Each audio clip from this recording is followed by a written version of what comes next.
What's going on, folks? Ted from Nerd Immersion here. It's about a week old at this point, but I wanted to talk about how the Tal'Dorei campaign setting has arrived on D&D Beyond. Now, if you're unfamiliar with the Tal'Dorei campaign setting, this is something that I wanted to review a long time ago, and I started, and it got lost in the sauce. But maybe this is an opportunity to revisit it. The Tal'Dorei campaign setting was originally released probably 4 or 5 years ago in a collaboration between Critical Role and Green Ronin Publishing. It was available at Gen Con, I want to say 2017, 2018. And it was basically, again, a joint thing with Green Ronin Publishing. Critical Role was a lot smaller then, if you can believe it. This was still Campaign 1 time. Their first ever live show, I think, was at that Gen Con that year as well.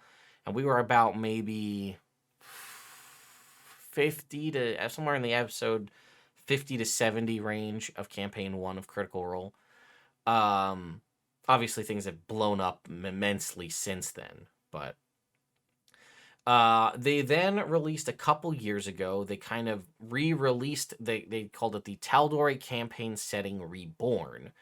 And this was a re-release of it, now longer not being tied to Green Ronin Publishing, also providing some updated things and rules for stuff that obviously was just kind of learning over time and then improving on things.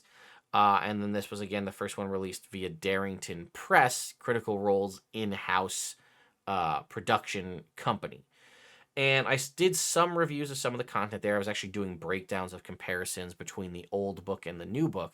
And then in a very shocking, like, no lead up to it, just like, it's here now, on D&D Beyond about a week or so ago, the Tal'Dorei Campaign Setting Reborn is now available for purchase on the D&D Beyond. Now, this is a big deal for... Now, and what I'm going to say might seem, like, silly to some of you, and I'll explain.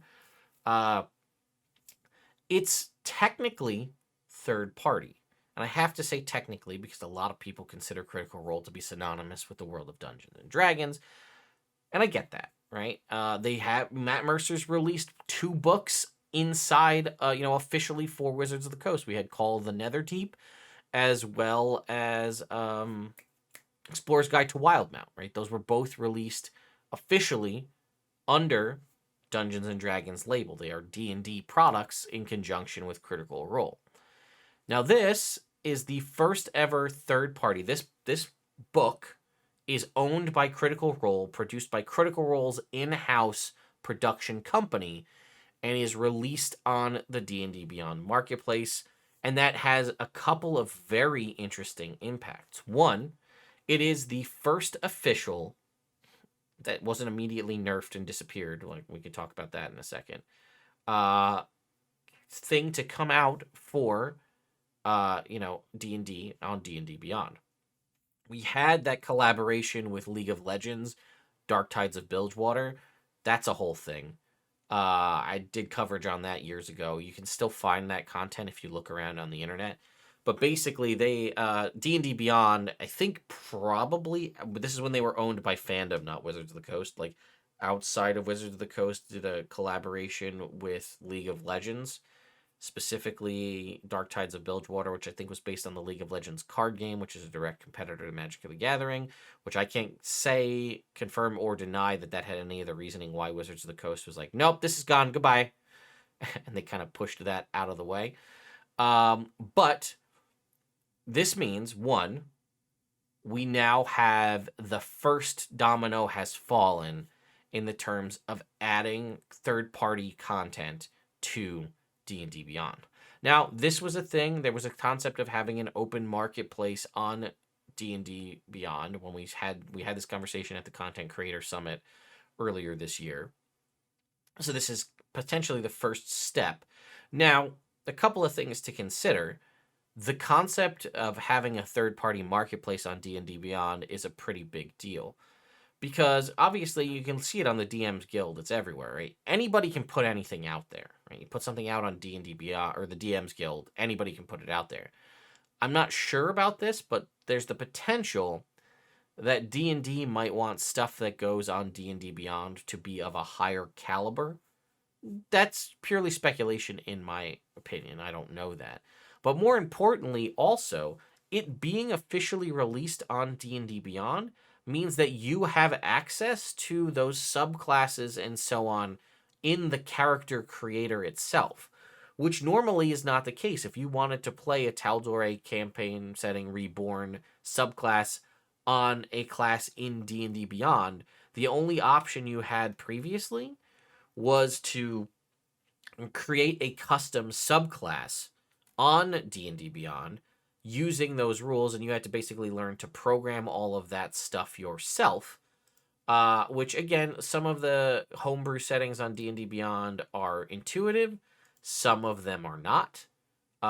So you'd have to kind of do your best to make sense of that as best you could.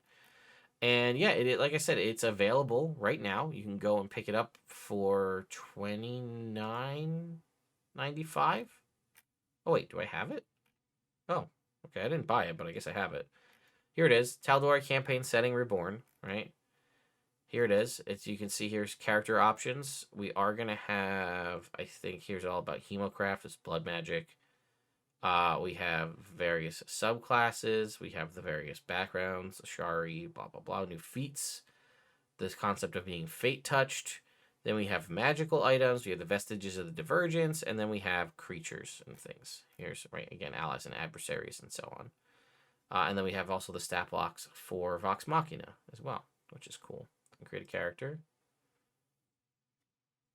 Also, do have this, by the way, which is new, right? They have this kind of, when you go to create a character, pre-made characters, random, quick build, and standard, and then you can check this to get like tooltips if you're a beginner. So, critical role content. So this is partnered content, right? Here's Minecraft, Rick and Morty, critical role. So if we were to go to Monk, add a class, go to 3rd level, choose our monastic tradition, Tal'Dorei Campaign Setting Reborn, Way of the Cobalt Soul. So, could this mean we see more stuff in the future?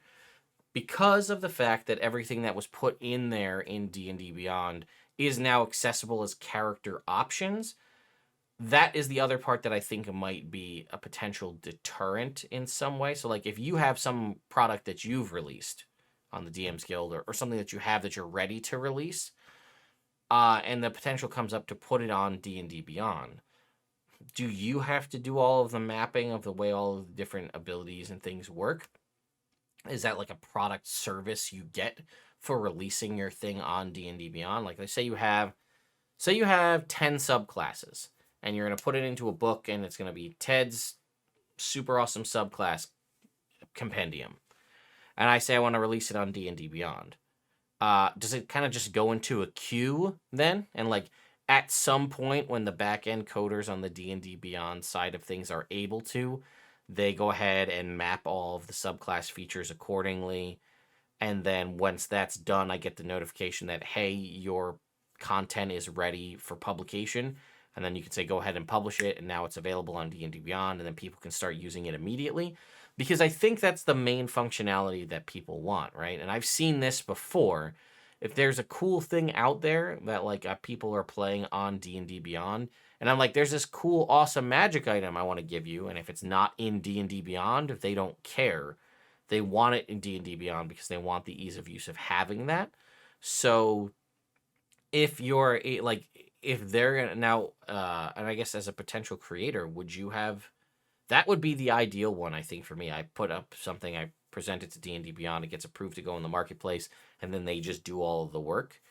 Because if you had to do all of that mapping yourself, like, okay, at level 3 it gets this, and then you have to type out and make sure it all works, that's no different than releasing homebrew on there, except the difference being that you can make profit off of it, potentially.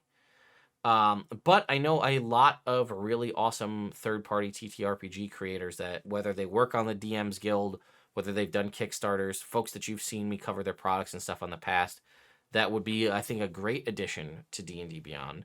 The only thing that could potentially possibly be a small problem is just the size, right? Like, the more stuff that gets added, the more monstrous D&D Beyond will become and how much content there is to consume on there.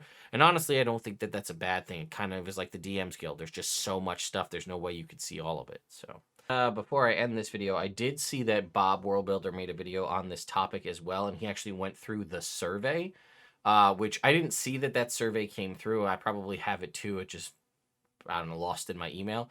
But check out his video. I'll link it in the video description. And I pretty much agree with everything that Bob said in his video, 100%.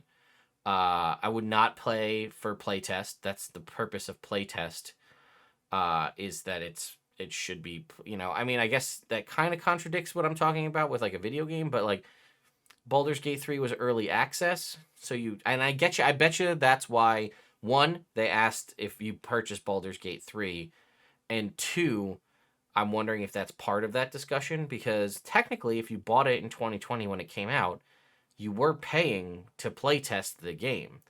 And we are touting that as a good thing because we got to see and develop this, but I don't feel like I should be paying to playtest rules that might not ever end up in a physically printed book. I don't know. It feels different to me. But I agree basically on every other aspect. Interesting to see things like lore drops could be potentially something. But we also have, in theory, got confirmation that microtransactions aren't coming to D&D, but basically that whole survey email seems like, what microtransactions are you okay with?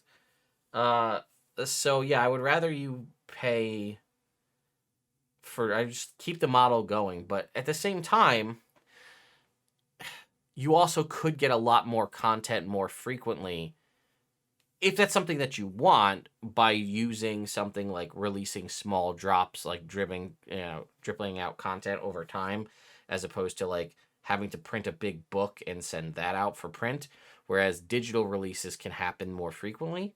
So I don't know. I do agree that I don't want microtransactions in Dungeons and Dragons. I don't want to have to pay to playtest your product for you. That seems silly. I don't really need sound effects on my D&D Beyond. I like the concept of books and like short stories and stuff is cool, but that's not the medium for it. Like, I realize that they're trying to really bolster D&D Beyond to become like the hub of Dungeons and Dragons.